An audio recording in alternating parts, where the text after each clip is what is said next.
I was born an eighth generation Georgian, 121 days after Lyndon B. Johnson signed the Voting Rights Act in 1965.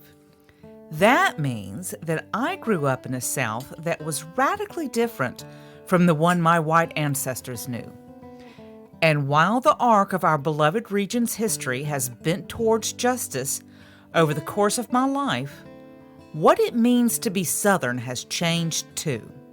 So I want to find out, what does it actually mean to be Southern in this modern world, from ordinary women who make their little corner of the South a better place, who have bloomed where they were planted and have led extraordinary lives. So y'all grab a seat at the welcome table and join the conversation. We're delighted you're here. Hey, it's Stacy with Down South House and Home. Welcome to another episode of At the Welcome Table.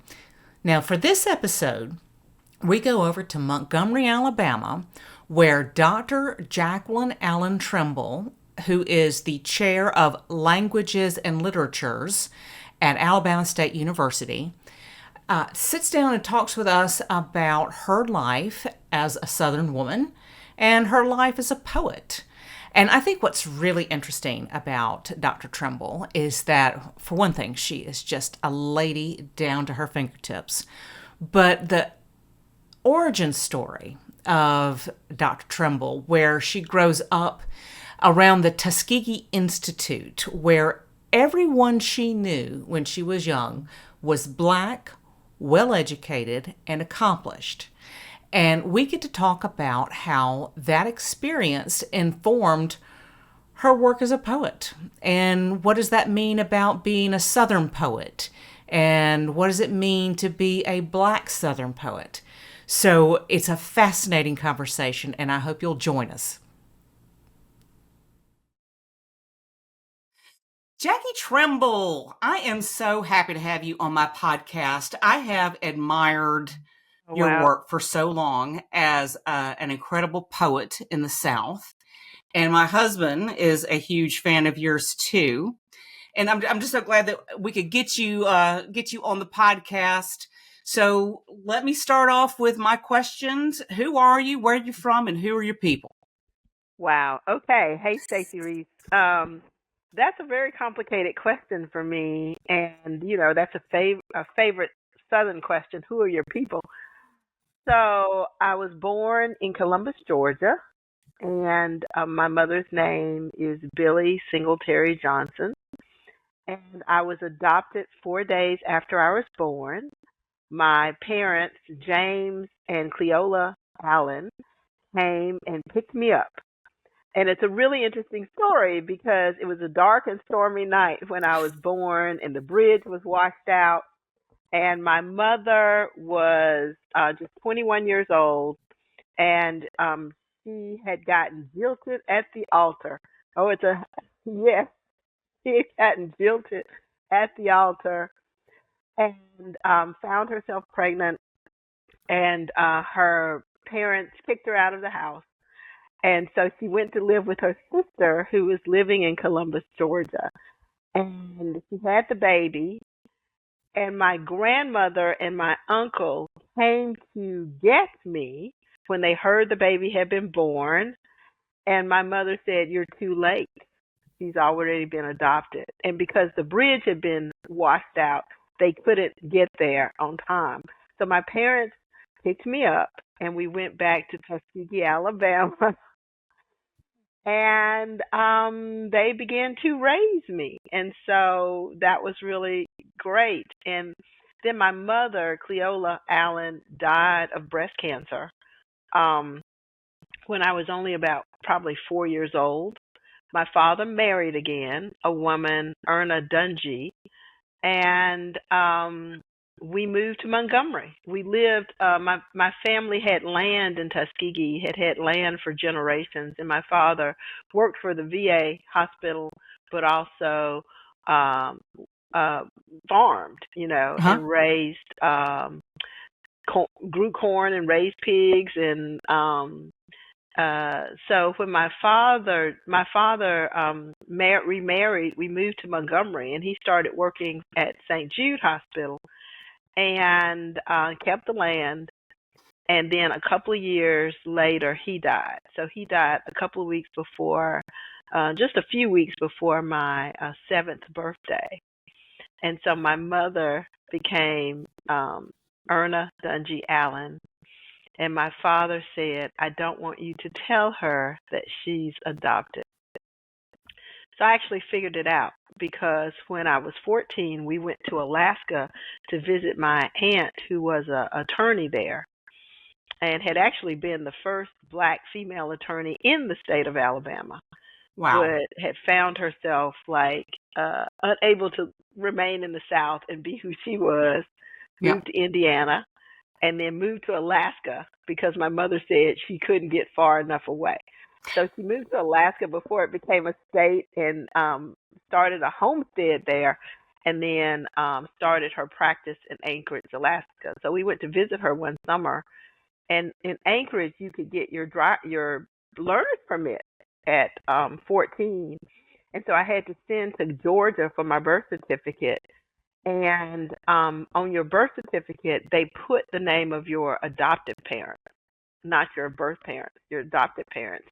And I looked at my adopted parents and I said, these people were too old to have had a baby. I must have been adopted. And I just filed that away. And a couple of years later, my birth mother came back and wanted to see me. And my stepmother, who had been raising me all those years, said, I don't know if it's a good idea. So I came home one day from school, and my mother was sitting in the living room crying. And my mother was not a crier. And I said, what's the matter? She said, I have something to tell you, and it's going to be really hard. I said, oh, it must be that I'm adopted. What's for dinner? And she looked at me with this like, who are you? And it's, so that's my story, the story of three mothers. And as an adult, I got to know my birth mother and my two sisters and brother. And she, because my stepmother died when I was just 22. Wow. My biological mother has been the grandmother to my children. Wow. It's a crazy story. What a rocky story. I know. It's crazy. It's crazy. I've been adopted twice because my stepmother also then legally adopted me because she was afraid my birth mother would come and take me. So that's some real love right there. I said, well, I've been chosen. Yeah, so it doesn't get much better than that. People were fighting over you. Really? But, I find that so fascinating that, that your family had owned land for generations when it was so hard. Yes. Like, how did they hold on? So, the Allens, most of the Allens had left Alabama, and they had gone to parts north during the Great Migration, including my aunts and many cousins who settled in Chicago, and we would go visit them, and they would come visit us. But my father stayed on the land. The road he was on was Franklin Road, and that road had been named after his father. His name, my father's name was James Franklin Allen. Yeah. And they just sort of stayed there. And Tuskegee is a really interesting little town because it was home to Tuskegee Institute, which later became Tuskegee University. So there were a number of black people who had a lot of self-determination and agency, particularly around farming and this kind of thing. So that's probably one of the reasons we had that land for so long. And none of my northern relatives were going to come back, or Midwestern relatives were going to come back and, farm. Right. So that was it. So I grew up, in a house that underneath which my father kept his hunting dogs. And he, taught me how to shoot. And fish, and it was really I did not know for a long time. I lived in a world that was entirely run by Black people, Yeah. and I did Yeah. not realize for a long time, or until I moved to Montgomery, really, that ironically white people had very much authority in the world, because I only basically saw them on television. Right. So it's like, oh, on American Bandstand, I guess, so I Yeah. didn't think much about it. So I guess, you know, I guess Tuskegee had a lot, I mean, because the Yeah. Tuskegee Institute was established to help teach farming and like homemaking Yes. for Black people. Is that right? Well, that's what Booker T. Washington said. Uh-huh. And then he went out and recruited people like George Washington Carver, who Mm-hmm. was there inventing things for the Ford Foundation, Ford Yeah. Company. And he was producing so many of the people who became leaders in this country, Yeah. generals and Mm-hmm. CEOs and all of these things. But he raised money by saying this was an industrial school and we're going to learn, and the students made the bricks for the buildings. And so that was more of a tale that Booker T. Washington told in order to elicit money out of white donors. And in the meantime, he was creating this, Black middle class. Yeah. You would have. I don't think you would have been able to raise money for like, Oh oh, no! we're Oh going to no! like get Oh no! everybody equal. Oh no! CEOs, politicians, Right? governors. I don't think that would have flown, and No, that was very clever. he had a plan. He Had a, understood. He understood where he was and what was needed. But he also, what a lot of people don't know, kept a scrapbook on lynching.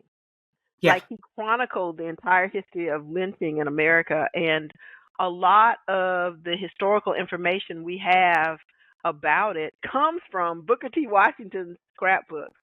So he was doing all kinds of really interesting things. He understood what he was doing, mm-hmm. and Tuskegee University is a um, a producer of Black middle class and upper class people still to this day.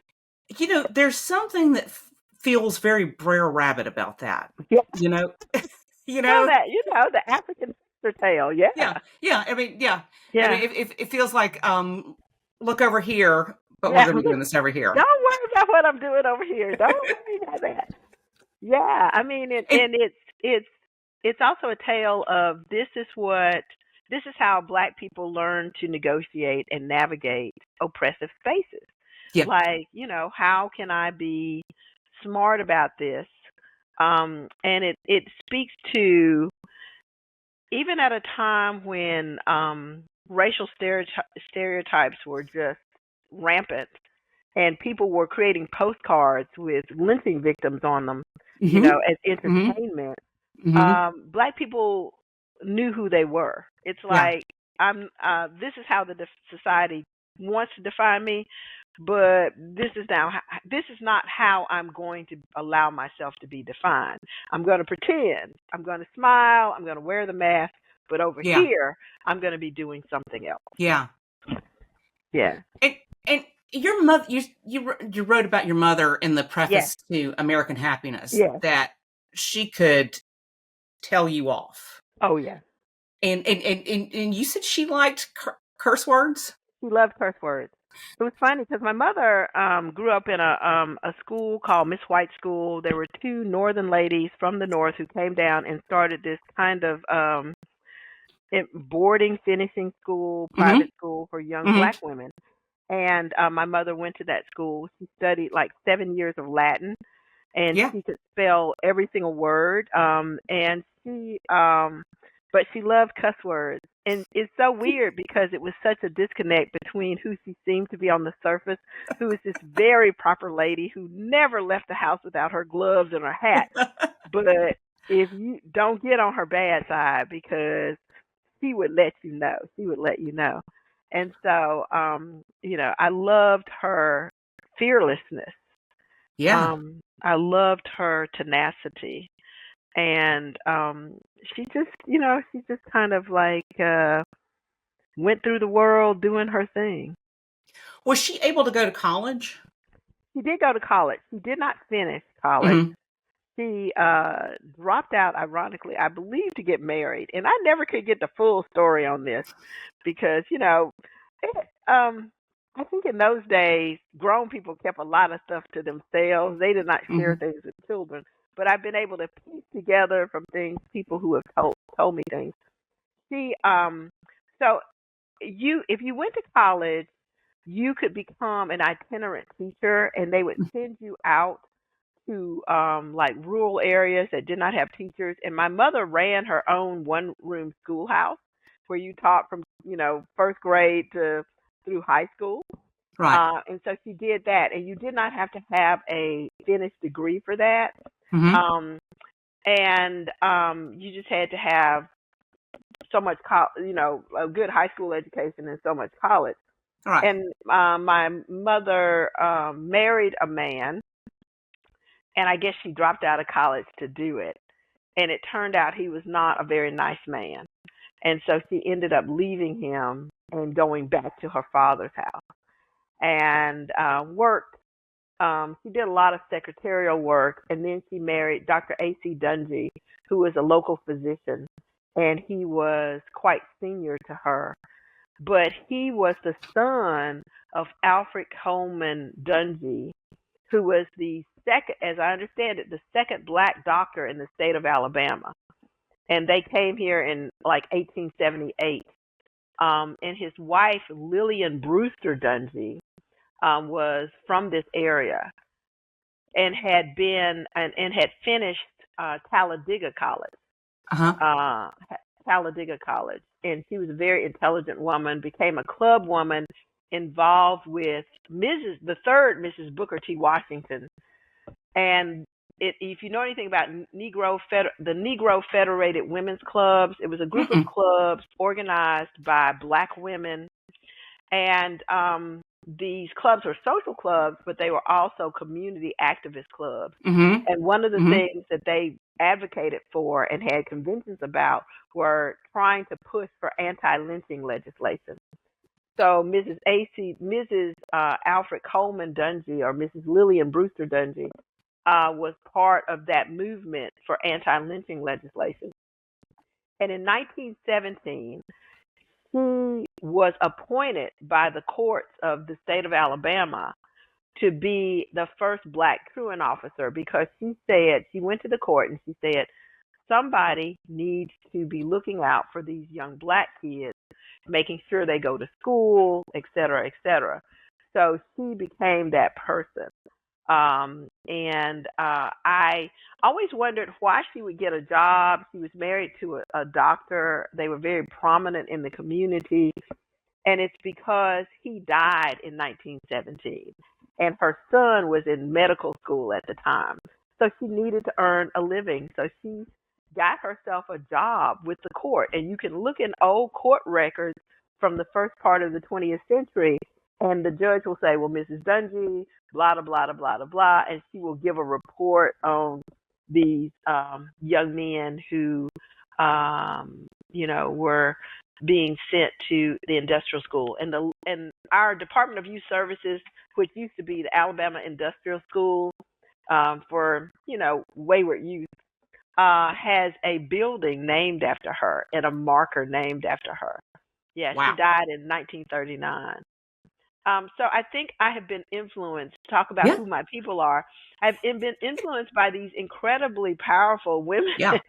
who Yeah. just were, mixing it up. Including my Aunt Mahaley, my mother, who was the only woman on the Montgomery Improvement Association. Those are the people behind the Montgomery bus boycott.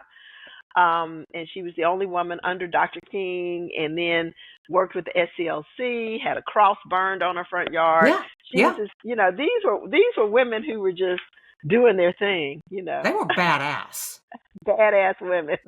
Some, At a time when it was really dangerous to be a yes. badass black woman, right? Yeah. But it's like they were like, whatever. Like, I mean, like, what is the family talk around, like, how do you make that decision? Like, I mean, like, what do you say to each other to Right. give you the courage to do it? So I think it was just expected. You know, it's like I grew up surrounded by women who were expected to do things and who were expected to be leaders in their community. At church, the women in our church sort of taught you. They were the senior women and they were the elders, and they would teach you how to act, how to behave, how to dress.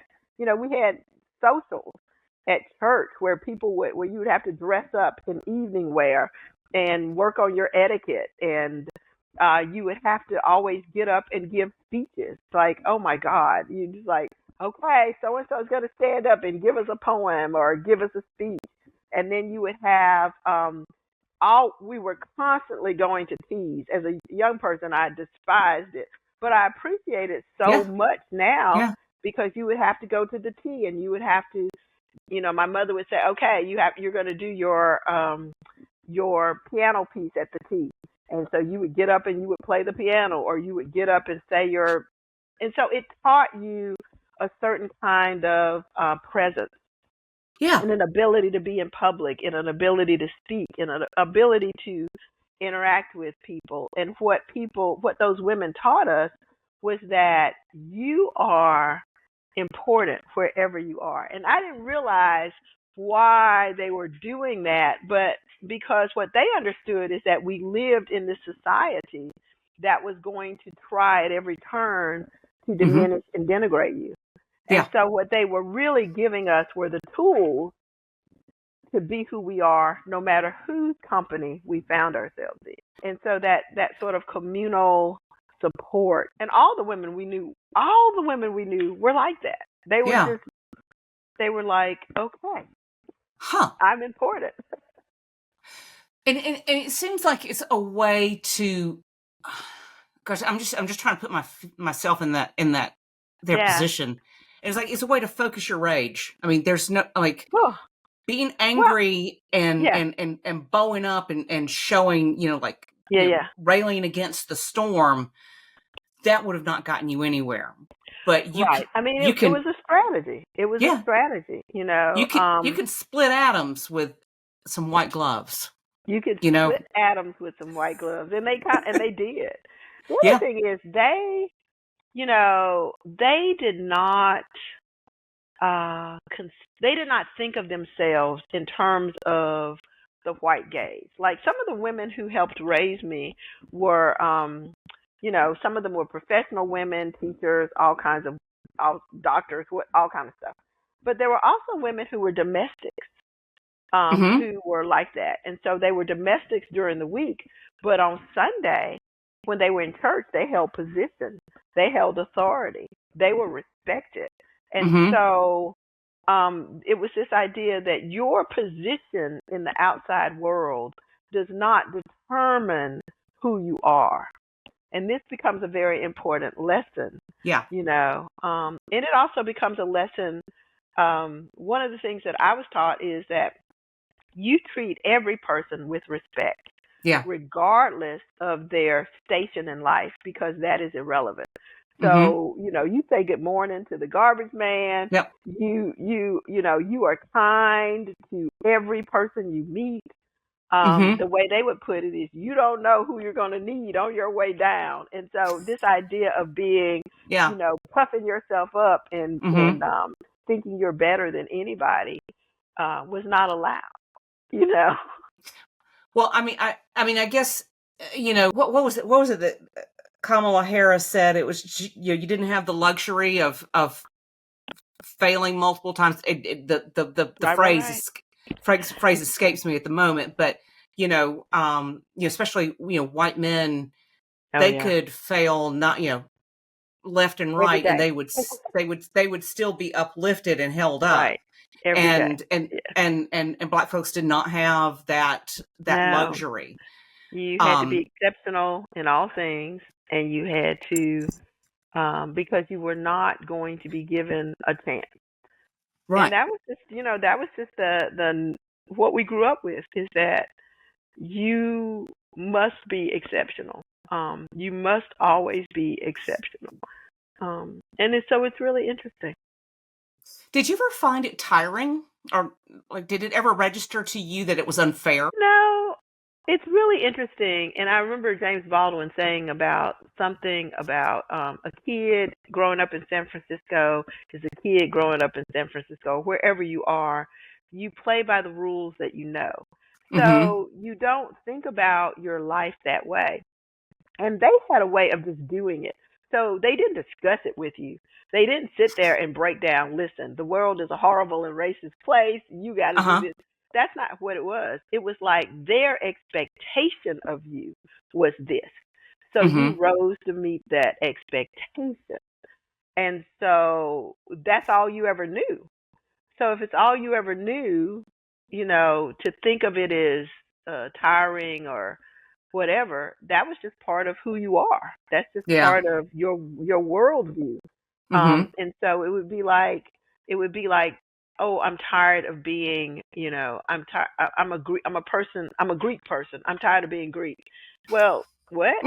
That makes no sense, right? It's ridiculous.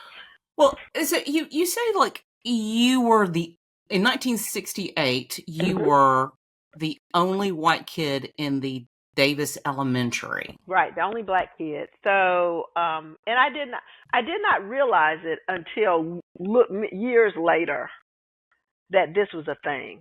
You Mm-hmm. know, my mother said to me, because I was going to Loveless Elementary, she drove me by the school, Davis Elementary, and she says they get 2 recesses. Would you like to go to that school? And of course, I said, oh yeah, you know, I was a little kid. Recesses? Are you kidding me? Yes, Mama. I had no idea that she was signing me up, because she was this foot soldier in this march for civil rights and integration. Mm-hmm. Because as a kid, that's not your concern in the world. You're just a Mm-hmm. kid, right? Life is just life. And so we went to the school, and I started going there, and it was like no other black child in my class. There was a black teacher there. Her name was Mrs. Williams, and she happened to be my cousin, right? So she Uh-huh. was teaching like fifth or sixth grade, and I was in second. I was in second grade, and so my teacher was Miss Dottis Williams. I'll never forget her, and she just loved me. She had these iridescent go-go boots that I wanted. I told my mother, I want a pair of iridescent go-go boots like Miss Dottis Williams. And so I went to that school. And if things happened, if there was I don't know. I don't know what the drama might have been. Yeah. Um if there was any drama, because there wasn't any drama. My mother enrolled me in everything, Mm-hmm. tried to get me to join the children's orchestra, but I told her the violin was too sad. I didn't want to play something sad. I don't know. I was a strange child. But Well, so anyway, so did the other students treat you like you like know, another kid? they treated me like another kid. As far as I remember, I became friends with, I remember Billy King in second grade, and Lisa, who um, became my friend and invited me to her birthday party, and just, it was just like, I don't know. And so maybe some of the kids really hated me and said mean things about me, but we were in second grade. So it Uh-huh. was not, so I don't recall anything out of the way happening. I Wow. remember once on the playground, some older kids said, you look like you fell in the mud. And my classmates said, don't you speak to her, you know. Did they really? Yes, they said, don't you speak to her. Just don't say nothing, that kind of thing. That's so But sweet. I put it down to, it's like, this is back in the days when people got bullied. It's like, People say mean things to you, but I don't remember any other thing. Now, there were some other things that happened, I know, because I remember my mother going to have a talk with the teacher, and there were some things going down. But remember, I was 7 years old. Mm-hmm. So when you're 7 years old and you are less aware often of the various ramifications of things. Now, looking back, I can understand a lot of things that happened. For example, um, more black children came. I Mm-hmm. think maybe even later that year, Mm-hmm. the next year, and by the time I left in fifth grade, or by the I left, I went there through fifth grade. By the time I left in sixth grade, it was majority black kids, Really? because that whole neighborhood had changed. White flight Mm-hmm. had taken place. The school Mm-hmm. dynamics had changed, and I ended up going to another school called Floyd, and some crazy stuff happened at Floyd. Like, I had a teacher, one of my favorite teachers, Coach Edwards, who was talking to us in the sixth grade uh, about the enslavement and the Civil War, and he said, slave masters took care of their slaves because they were valuable, and da da da da da. And I And they were remember, so happy. Yeah. right, and I remember raising my hand and said, "That's not true," because my mother, I said, "That's not true." It was like, "Dad, this happened, this," and I noticed he got real red, and he was real mad. He was real mad. But, I had been taught other things in my house about what the Mm-hmm. nature of slavery was like. And I was like, no, no, that's not true. That's a myth. I remember in my Our Georgia fourth grade history book, Yeah, there was the slaves were well cared for and they were pretty happy, yeah. and like we just didn't know any better, and there wasn't anybody really to tell us anything different. Well, because first of all, I paid attention in class because I really loved school. Mm, Probably, I would say 3/4 of the class didn't even hear what he said because they were thinking about lunch or something. They were like, yeah. whatever, man. Isn't Jackie Trimble awesome? I love talking to her, and we're going to get back to her in just a second. But I wanted to take a little bit of time to show you how we support ourselves. We bring you this content about ordinary Southern women with extraordinary lives, free of charge. But we'd also ask you to come shopping with us at downsouth.house. We have high quality Southern home goods printed in a tiny red barn in our backyard. And they're just good, clean, classic designs. We've got this big towel, Mind Your Manners. Woo, there we go. We've got Lord Have Mercy.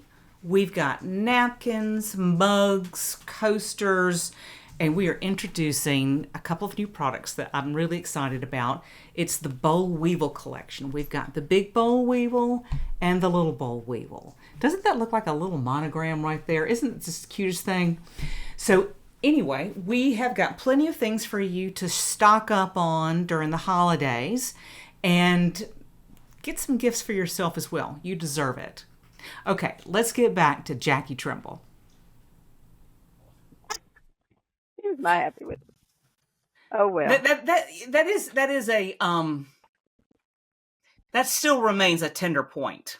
Oh, You yeah. know, it's like um the being able to understand that it was not a happy It was not a experience. cakewalk. It was Those not. people singing were not singing because they were happy. They were singing because they were trying to stay alive. To stay alive. We're trying to go back to that Southern plan of history where we sort of put enslavement in a whole, cast it in a what I call the Gone with the Wind light, Yeah. because we forget Gone with the Wind was written in the 1930s, Uh-huh. not the 1830s, and that it is a romance. It is not a work of history. And so we we seem to be trying to pass legislation. I love I don't know what you guys have in Georgia, but in Alabama, we have this anti-DEI legislation, and we Yep. have this legislation, and it says that you should teach true and accurate history that's supported by documents, blah blah blah blah. But then there's a line in it, and it says you may not say that the United States of America was a country founded on racism and funded by enslavement. I mean, it's like, and I can't remember the exact wording, but that's what it says. So I'm like, what? That's kind of been the thing for 400 years. You know? Like what? But anyway, We've been doing that since we were Britich citizens, right? exactly. Exactly. And Yeah. so, where do you think the money came from? I'm like, where are we like the stored fairies? Are there other theories out there? But it's kind of funny. But I think it goes back to that desire to control a narrative that seems crazy when you think about it. When you think about a country that was allegedly founded on principles of individual freedom and agency, and then to turn around and say, "Oh yeah, but we own slaves, and those enslaved people provided the raw capital on which." And this is what's really fascinating to me that people want to push against, and I'm always pushing back. Is that everybody wants to say, "Well, that was the South," and I said, "Oh no, No. no. Lehman Brothers came from Montgomery, Alabama, and they made their money on the backs of enslaved people. Like what? And New York was a slaveholding state, and even after there was no longer enslavement in these places, these folks still made a whole lot of money on what was going on in the South. Yeah. And so to wash my hands of it and say, "Oh, that was a Southern thing," but it wasn't. It was a whole country thing. So not that I want to be the apologist for the South, but I'm like, wait. Fair's fair. It ain't just them crazy Southerners down there. And your cheap cotton to clothe your children. And your cheap cotton and your sugar cane, your sugar, so you could have rum, and your tobacco. And I think that's the story, where we sort of scapegoat the South. And as a Southerner, I'm like, no, I'm not going to allow that to, because I am. All y'all were involved. All y'all.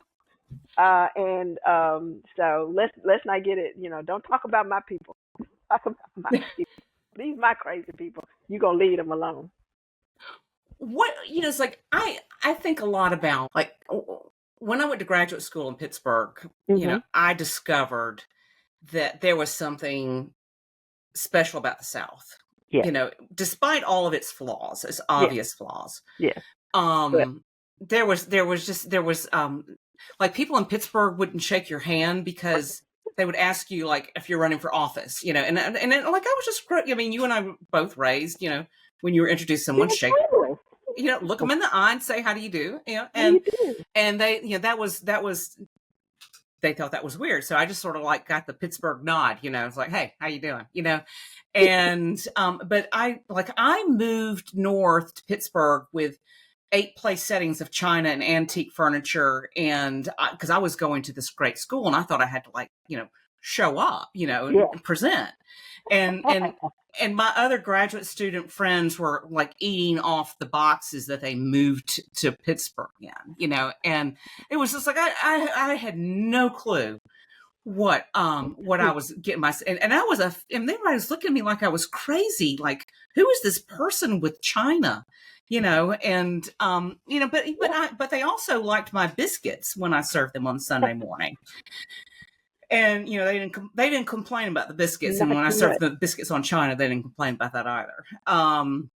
But it's like, I think that there's something so special about the South, and I keep trying to think in my head about, like, so much of what Southern hospitality is grounded on was the cheap labor. Right. We Right. could mimic the British aristocracy's Right.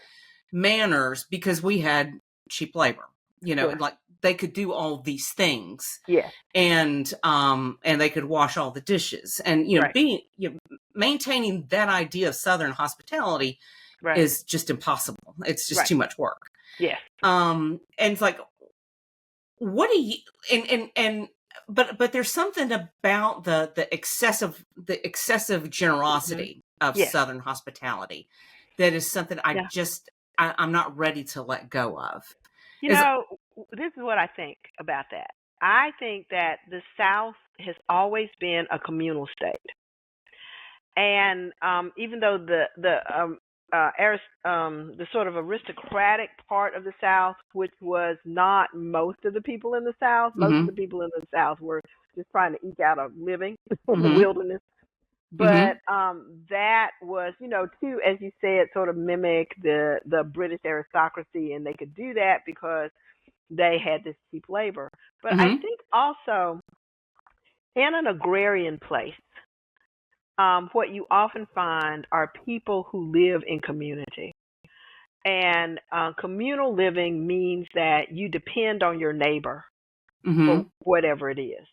And I think the thing that survives with that, certainly for people of formerly enslaved people, is that you make the community wherever you are. So, mm-hmm. in other words, I may get my child or my husband or whatever sold from me, so I make a family. Yeah.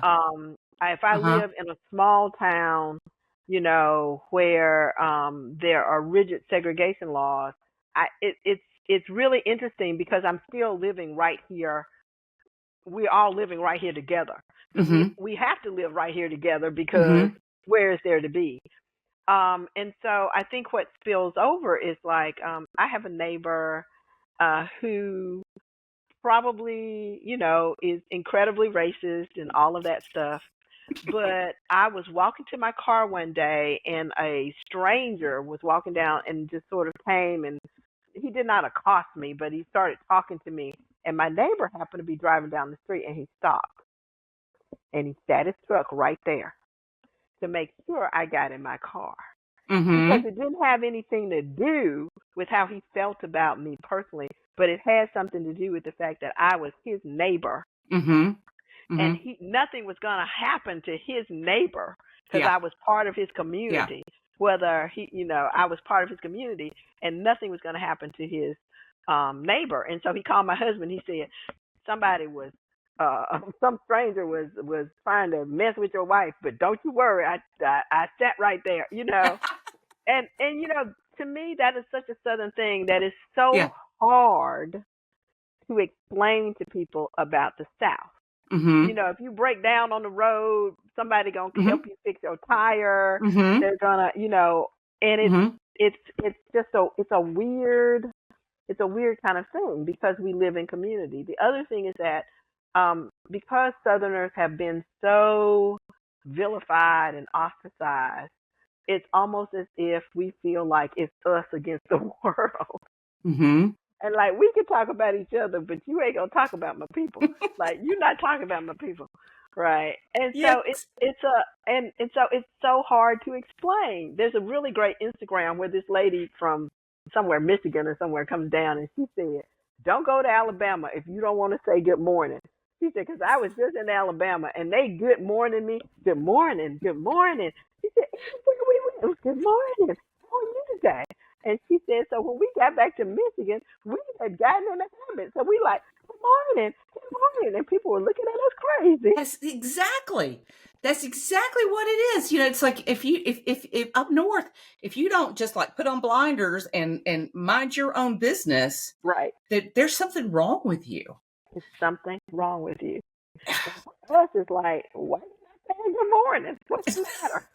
What's the matter? My joke is I spent a whole lot of time trying to get out of the South, and as soon as I did, I spent a whole lot of time trying to get back in. Listen, I got out of the South. I lived out of the South for 2 years. And when I came back to the South, to Alabama, I got out. My husband will tell you, and kissed the ground. I said, I will never leave this place again. It is a kind of insanity I understand. So Mm-mm. And my daughter, who went to law school in Wisconsin, Uh-huh. said, "Oh no." She said, "Apparently, I'm gonna have to live my life in the South." She now lives in Memphis. She's like, "This is not working for me." Wisconsin, they're fairly nice in Wisconsin. Wisconsin. She went to law school in Madison, Wisconsin, University Mm-hmm. of Wisconsin Law. And the first time she was called a racial epithet was some frat boys at the University of Wisconsin who leaned out the window to call. She and her boyfriend were walking to their car to hurl the N word at her.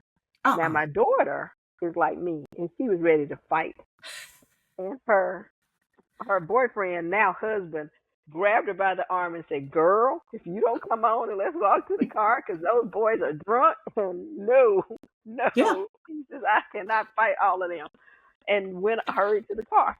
And that was in Wisconsin. My daughter Mm-hmm. also, at her law school, they created a video, a training tape for law enforcement to teach them how to interact with people of color.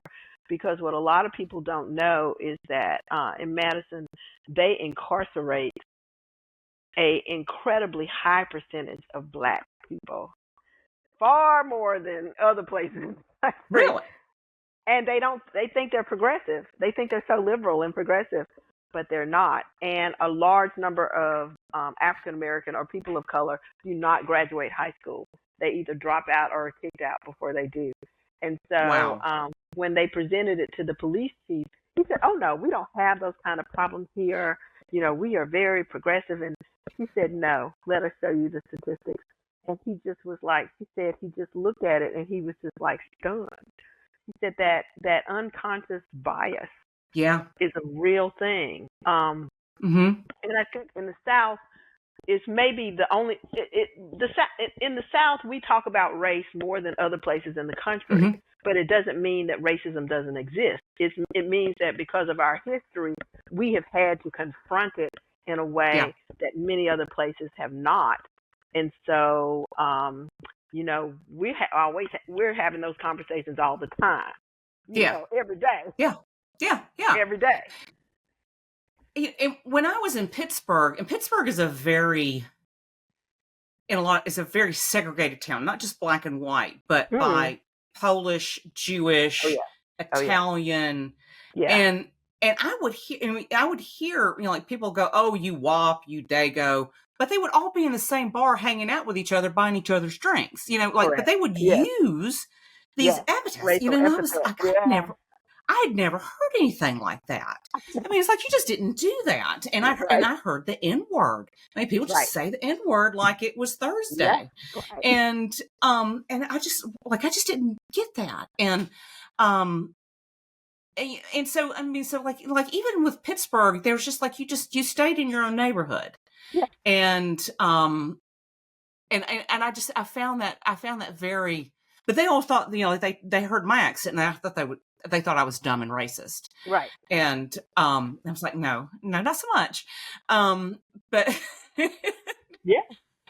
but it's like but I do think that we one of the things that we do well in the South, or getting probably better than a lot of places in the South, is talk about it, and be able, Yeah. like the intro of this podcast, I say I was born in 1965, 121 days after the Voting Rights Act was signed. Yeah. And so I never saw a segregated bathroom, You're right. but I certainly saw segregation, and Absolutely. I saw restaurants where Black people did not go, Absolutely. and that was in the 80s, I mean, Yeah. Absolutely. there were just some restaurants Black people knew they weren't supposed to go, and Right. they could get plates and eat outside, but they could not go inside. That's right. And right. but it's like, just because the Civil Rights Act and the Voting Rights Act were enacted, and that didn't make the racism go away, No, absolutely not. and one of the things I've been dealing with my whole life is just like, you just like, racism was like the wallpaper, Mm-hmm. you just like, nobody ever questioned it. Mm-hmm. And Mm-hmm. yeah, and it wasn't until I went to the University of Georgia I had gone from this, this little rural high school where we had some black people, but it was kind of segregated. The black people Yeah. hung out with the black people and the white, but we had some Yeah. black people on the football team and on the drill team, and we didn't think about how segregated we were. Right. And it wasn't until I throw my grandmother under the bus a lot because she was huge racist. I adored her. I adored her with all my heart. It broke my heart when she died. She was just a giant racist, and she would tell you, she was like, Mm-hmm. I'm proud to be a racist, and I don't know why she was proud to be a racist, but she was proud to be a racist. And so I thought, well, if I'm not as racist as her, I'm just not racist, but Yeah. when I went to the University of Georgia, I started seeing people from like the Middle East and Mm-hmm. India, and Mm-hmm. I was on the side of the camp. I was on the science side of campus, so that's where Right. all the Asians and Indians were. That's where they all were. Sure. And everything I grew up hearing about these people was wrong, Yeah. and we didn't have like a Department of African American Studies at the University of Georgia during the Reagan era. If they did, it was in a broom closet in a building that I didn't go to. Right. Right. And and so I had to sort of like unlearn this, it's like, and as older I've gotten, every time I think I'm not racist anymore, I get like a big serving of humble pie, Mm-hmm. and I just sort of like, I finally just decided like, I'm always going to be a little bit racist. I just have to do better when I know better, and just like not ever, give myself airs about, Right. about the racism that still, I still have to live with, and because you just don't know it's there. Sometimes a fish doesn't know it's in water. Sure. And you just kind of have to like be humble enough to admit you're wrong. And Yeah. I just find that we're like, I feel like we're in this in our country, we're just in this huge battle between it's black or white. Either you're racist or you're not. Yeah. And Yeah. there's no gray. And I'm just sort of like sitting in this gray water, like going, okay, well, What? we're just Yeah. it is what it is. I think. Go ahead. No, go ahead. No, I just think that in this country we're not willing to admit Yeah. I might be a little bit racist, Right. It's like maybe I'm not as racist as I used to be. Right. And I just don't feel like we have a lot of ground to stand there and say, okay, well, I might still be a little bit racist. Yeah.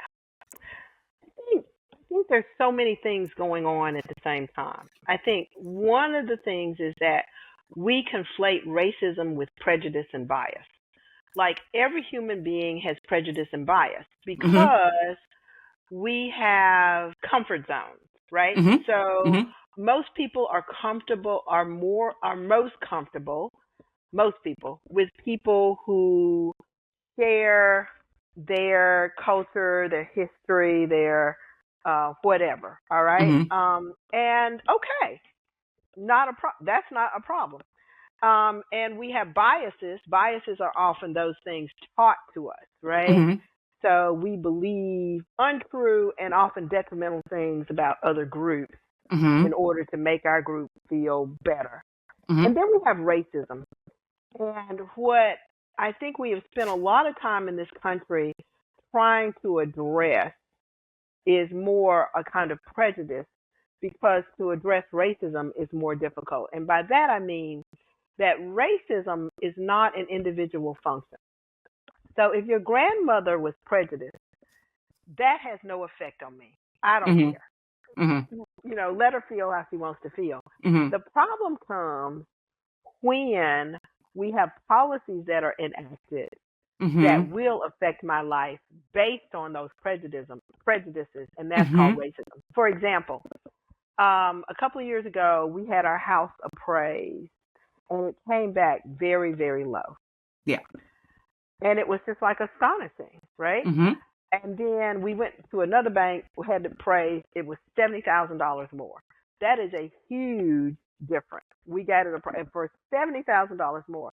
My daughter bought a house across the street from us, and she's selling it now. And she texted us, and she said, the appraiser's coming over.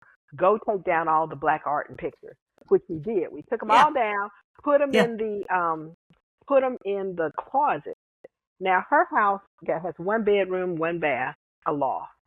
Mm-hmm. Our house has 3.5 baths and 4 bedrooms, and they appraised her house for the same as ours because they don't know it's owned by a black person. This is racism Yeah. because it is built into a system that affects me economically and all kinds of other ways.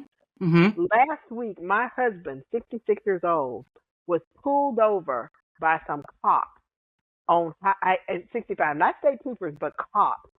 And they proceeded to engage in an illegal search of his vehicle. Not just his inside of his vehicle, but his trunk, his luggage, under the hood. They kept him standing on the side of the highway for 45 minutes. My husband does not drink alcohol at all. Never has had a drink of alcohol. He doesn't do any kind of drugs. He doesn't smoke cigarettes at all, ever Mm-hmm. in his entire Mm-hmm. life, even from college, right? Mm-hmm. But they kept trying to bait him so they could arrest him as a drug trafficker, even though there was no evidence. This is last week. This is racism. Yeah. So people's individual you may not like people with red hair. You may harbor Yeah. some resentment against somebody, against short people or Yeah. whatever.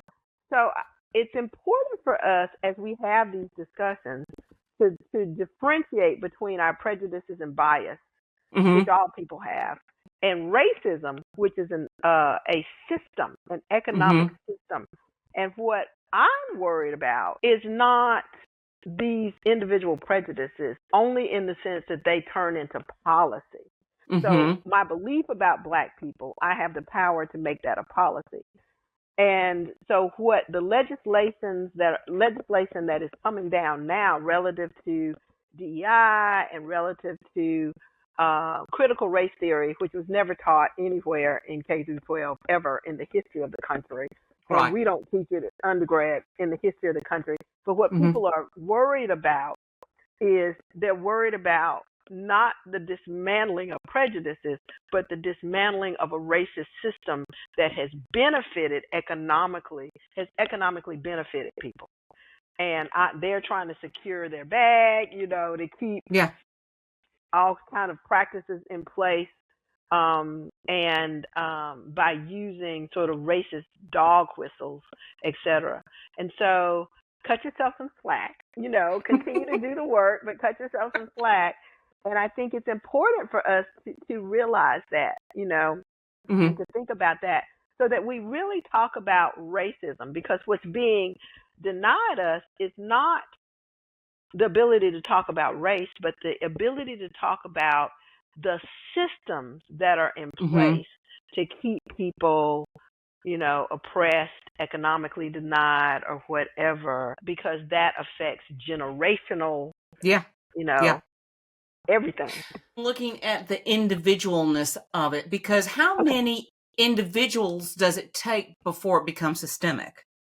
If we have 10 people working in an Yes. office and one of Yes. them's black, but the other Yes. 9 hold prejudices, Right. how long does that be before it's Well, systemic? it's about power.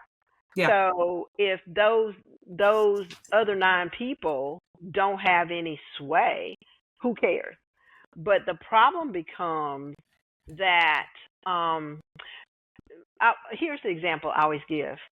Nobody went over to Africa and joined the transatlantic slave trade because they didn't like black people.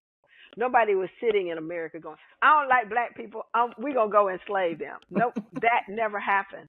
What happened was the colonies fell behind in production. Mm-hmm. They could not produce whatever, the cotton and the tobacco and the rice and everything and the sugar fast enough to meet the demands of Europe, and in our case, Great Britain. Mm-hmm. And so they had to join the transatlantic slave trade in order to get enough bodies to do that work. So it's about money.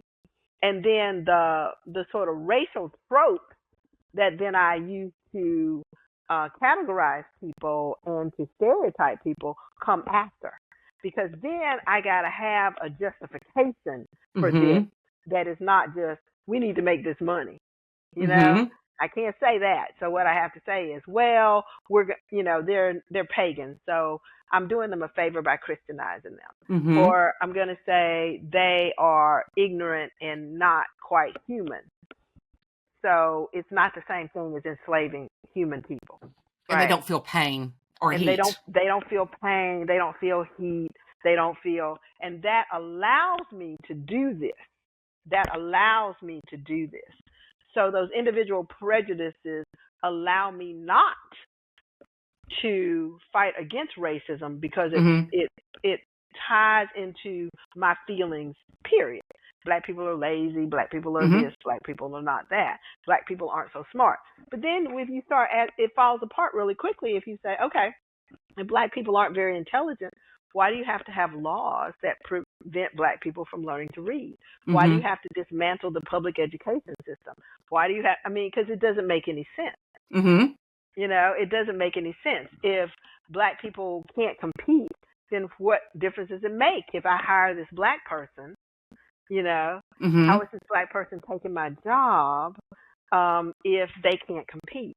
Yeah. Right? And so it's like the arguments, if you examine them a little bit, don't hold any credence, but I don't want people to examine them. In the state of Alabama, one of the ways that people have busted up unions and kept unions from forming is by telling white workers that, well, you don't want to go in with those black folks to form a union because, Mm-hmm. our tradition says you don't want to be called, an in-lover.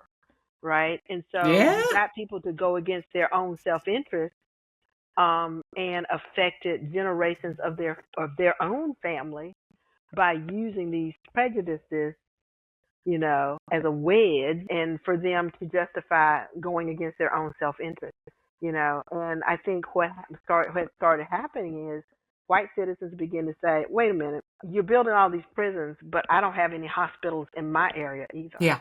I don't have any grocery stores in my area either. Mm-hmm. I don't have any decent schools in my area either. What is, maybe it's not the black people that are the problem. Maybe it's the folks in charge that are the Yeah. problem. But I don't want you to start thinking about that. I want to distract you. Yeah. It's the blacks. It's the immigrants. I just heard somebody say the reason we have a housing crisis is because the Biden administration let in 9 million immigrants. And I thought, what? That doesn't even make sense. What has that got to do with the fact that many, many middle-class people and poor people are priced out of the housing Yeah. market? Yeah. Why don't we go back to Reagan and the 52% cut in subsidized housing that took place, during his tenure as president? Mm-hmm. But we don't want to say that, and I don't want to. So it's the 9 million illegal aliens or Yeah. immigrants or whatever.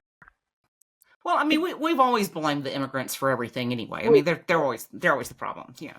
Yeah. But we're going to have to start doing the Southern goodbye because we've been doing this for about an hour. Sorry. but I want to talk about how do you use your poetry to deal with these issues because, you're a very soft-spoken, lovely, well-heeled, well-educated Southern lady, but your poetry just goes, and slaps you upside the head and makes me think about things in a different way. And so how are you using your poetry to resolve these issues? Well, For you or whatever. I think that art, unlike any other form, is a way to connect human to human. I mean, people will listen to a song or read a poem or read a story quicker than they will read a political treatise that nobody wants to read. Nobody wants to hear that. Yeah. And so for me, art is always that old black art mantra, a tool of revolution. Mm-hmm. And so for me, I think of the reason I write is because I have no interest in going into politics, but I do have an interest in having people think about the truth, about what is true and what is not true. And I think because I've been a teacher for so long, as a teacher, I never want to tell students what to think. What I want to do is say, okay, let's read some things. What do you think? To provide them with information and the tools to think for themselves. And so I hope that's also what my poetry does. I hope it, Mm-hmm. because I often connect it to history and I often connect it to other things.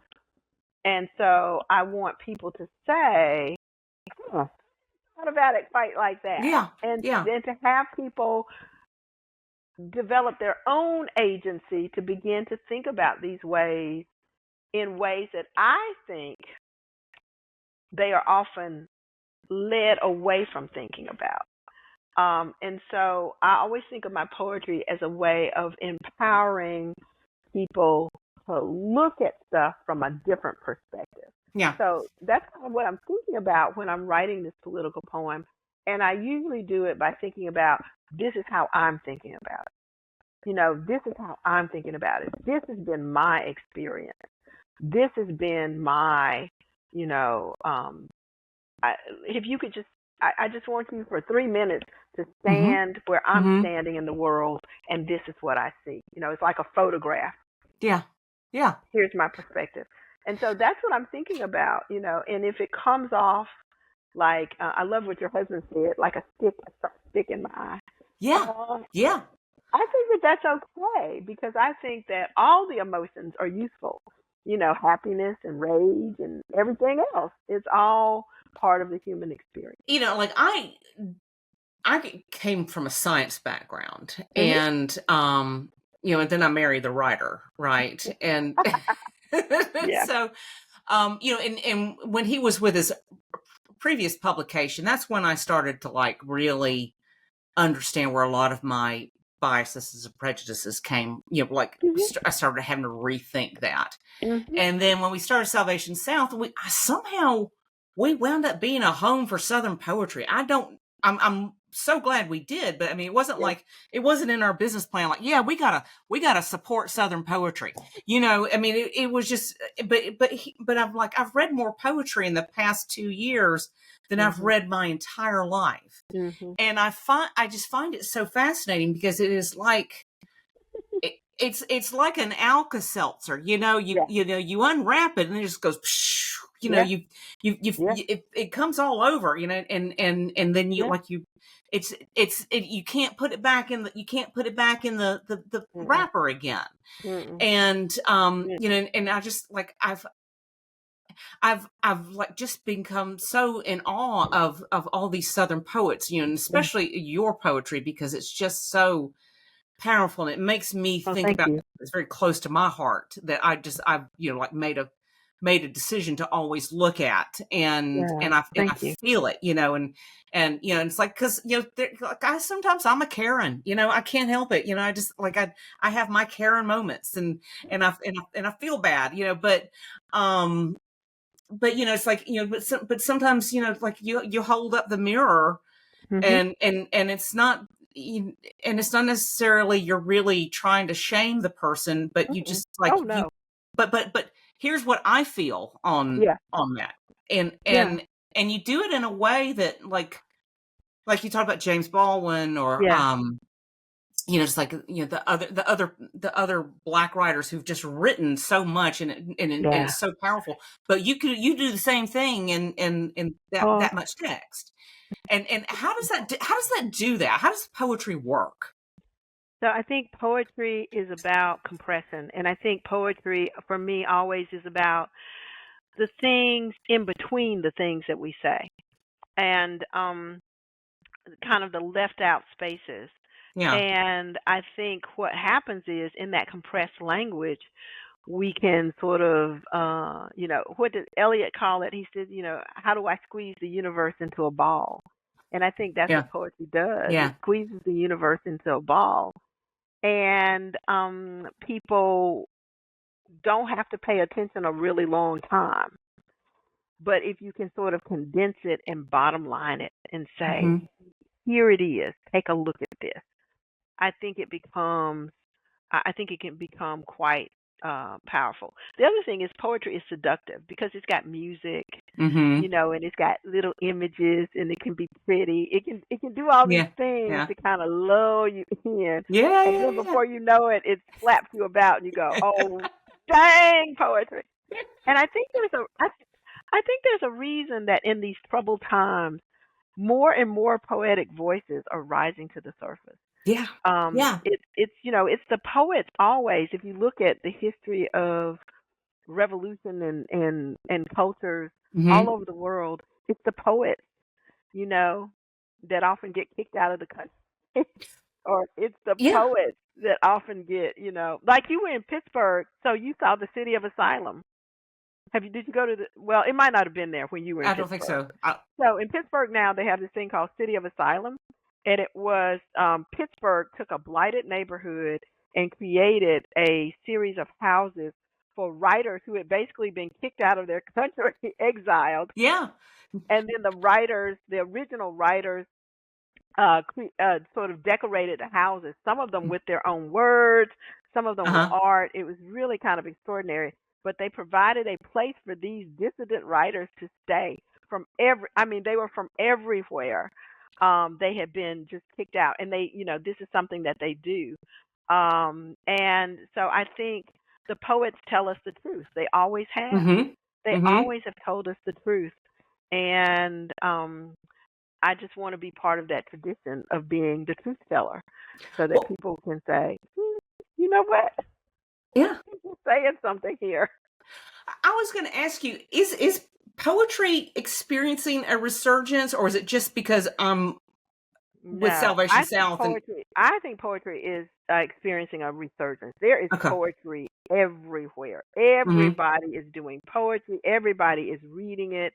I have been invited to science conferences to Yeah. read poetry and to do a little writing workshop. I have been invited to business conference. It's just like everybody wants to hear what the poets have to Yeah. say, and I think Yeah. that is so cool. I think that is so interesting because I think people say, you know what, I think these poets are saying something. I need Yeah. to pay attention. Yeah, when that young lady read the poem at Joe Biden's Oh inauguration, yeah, I mean Amanda that was Gorman. yeah, it Yeah, was Amanda that was Gorman.